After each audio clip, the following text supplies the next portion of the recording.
देखिए मैं यहाँ पे 3 आयरन नेल प्लेस करूँगा।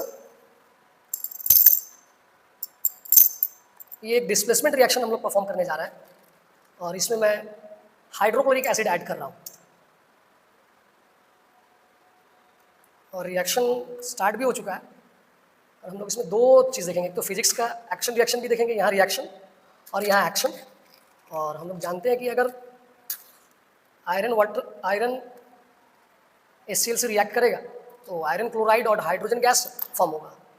एक बार और हम लोग देखेंगे, यहाँ रिएक्शन और यहाँ एक्शन। और फाइनली हम लोग पॉप साउंड भी सुनने का प्रयास करेंगे, क्योंकि अगर हाइड्रोजन गैस फॉर्म हो रहा है तो hydrogen Burns with pop sound. ये एक्शन था और पॉप साउंड